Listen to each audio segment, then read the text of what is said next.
I'm Melissa. I'm Jason. Welcome to Wine and Horror.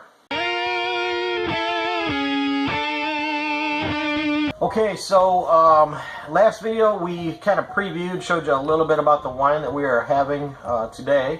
And this one is another one from Michael David Winery. And this is called Freakshow. And really love the artwork on their bottles. You know, they kind of make it look like the old time circus posters with the circus scene going on. You kind of got the little Wolfman looking like dude. A Wolfman guy, but it's not really a Wolfman. It's like no, the it's guy the brothers that had all the hair all over their face. Yep. I don't remember their names, but yep. There used to be some brothers or something that were born with a bunch of hair. It's all family from Brazil. Yeah.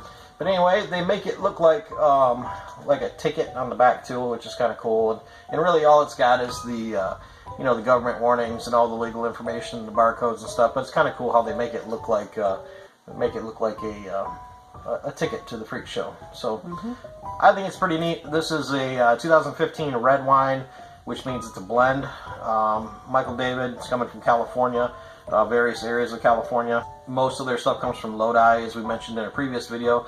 If you remember right, if you saw the previous video that we made, one of our other favorites from Michael David was the Petite, which is Petite Syrah, Petite Verdot. And this one is just a blend of red. They don't tell you exactly what's in the blend here. This one, there's another Freak Show wine that's cab that we will tell you about in a different video, maybe next week or later in the week. But today, just talking about the red blend. So let's tell you about what we're picking up here. Not a lot on the top, but on the bottom, I'm getting berry, like blackberry jam almost. Not just straight blackberry. I'd say blackberry jam on the nose.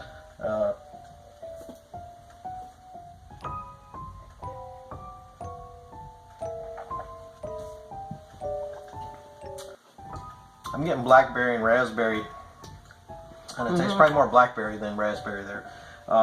It's a bold wine. Yeah, it's definitely tannic. And I can tell it's an American oak. Oak, yeah. Yeah, French oak is a little bit more buttery and smooth, and American oak is very bold. So, we're seasoned wine drinkers, so for me, I really like this wine. But if you're a beginning wine drinker and you're not used to drinking things that are really strong and dry in the red category, then you probably wouldn't like this one as much running out the gate. Yeah.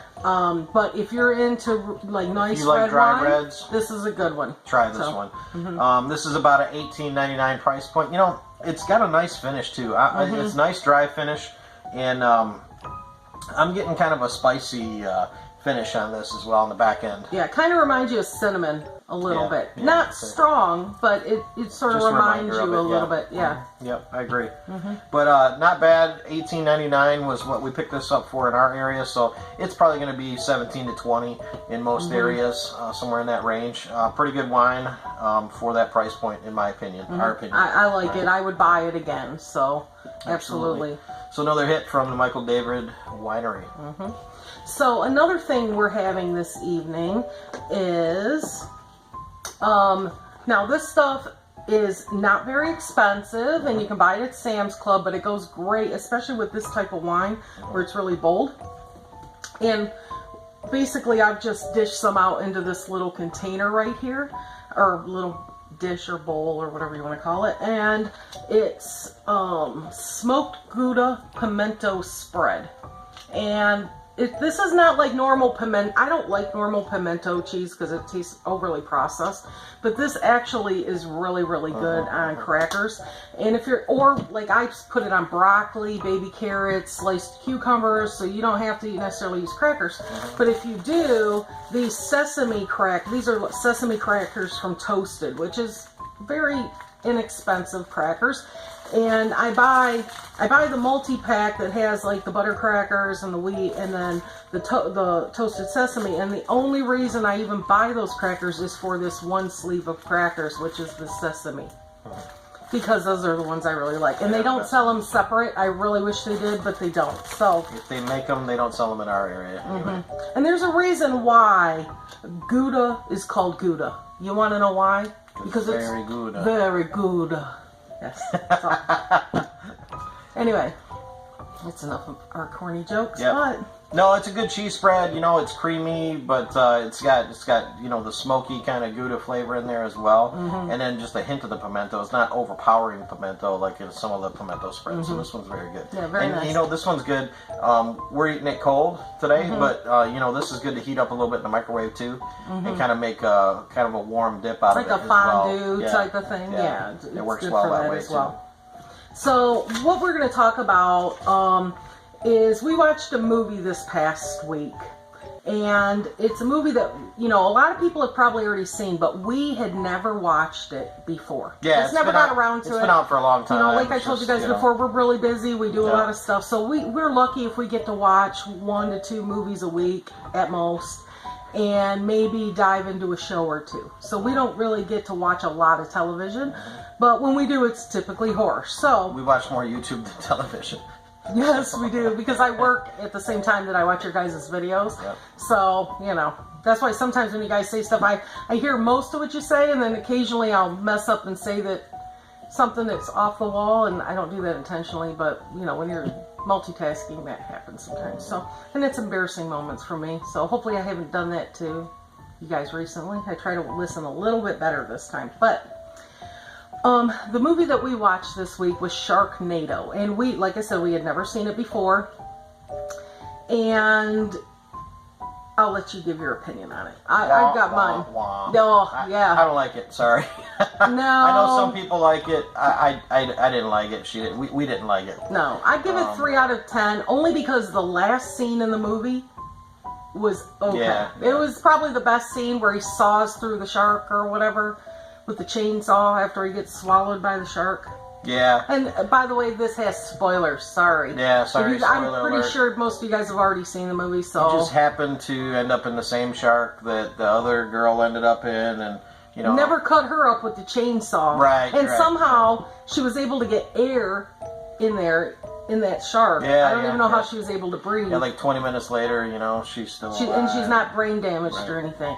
To me, that movie was like Indiana Jones meets Jaws, only a whole lot shittier. Because Indiana Jones is actually a good movie. All the Indiana Jones movies are good movies, and so is Jaws. I agree with you, but I think that description honestly gives it too much justice. I think I'm doing my best. I wish I had more words in my vocabulary that I could bring up right now to describe your total disdain how bad, for how shitty this movie really is. I'm going to use a Charlie Murphy reference. I wish I had 2 more hands so I could give it 4 thumbs down. That's right. That's a good one. That's a good one. So, sorry if you like it. I didn't like it. Sorry. Yeah. I mean, it's really cheesy, and there's some parts I like that were cheesy okay, horror. But it took a lot for me to get through that movie. Like I said, the ending was probably, for me, the best part of the whole movie. I would agree. I'd say the worst part of the movie for me was when he had to rescue all the kids from the bus. I was like, this shit is taking way too long. Yeah. How is it none of these sharks are jumping up in the air trying to eat any of these kids? But just so happens at the end when he's climbing up the rope, now the sharks are jumping. I'm like, anyway. Yeah.